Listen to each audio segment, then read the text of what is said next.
Le 27 avril dernier, il y a des centaines de citoyens à Sainte-Marthe-sur-le-Lac qui ont tout perdu. 6 000 personnes qui ont dû être évacuées, des maisons qui ont été inondées. Et cet événement a amené notre bureau d'enquête à se pencher sur l'état présentement des barrages et des digues à travers la province. Il y a une vingtaine de structures qui nécessitent des travaux, mais on est présentement en attente d'une certification du ministère de l'Environnement et ça peut être très long. On parle de 75 jours, mais ça peut aller jusqu'à 18 mois dans certains cas. Certains attendent depuis près d'1 an et ça dépend effectivement de l'endroit où on se trouve. Par exemple, sur la Côte-Nord, dans des pourvoiries, il y a 2 barrages qui doivent être rénovés depuis mars 2018. C'est sûr que s'il y a un bris, ça menace la faune et les endroits plus urbains où on se trouve présentement, en bordure de la rivière des Prairies à Montréal, il y a le barrage Simon-Sicard.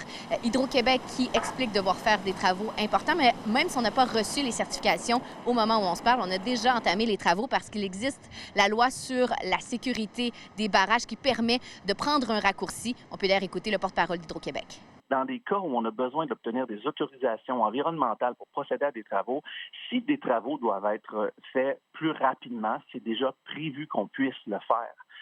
Évidemment, il faut toujours être en contact avec le ministère de l'Environnement et c'est ce que nous faisons. Là. Les canaux de communication sont ouverts en permanence, mais effectivement, il y a moyen d'aller plus vite si requis. Moi, ce que je vous dis encore une fois, c'est du point de vue de nos ouvrages à Hydro-Québec, aucun doute sur la sécurité de ceux-là.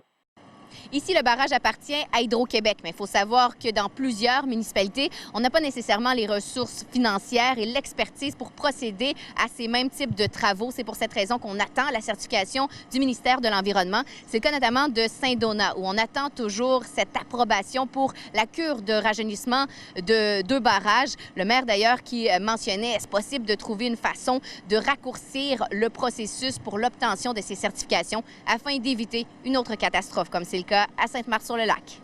Karianne Bourassa, TVA Nouvelles, à Laval.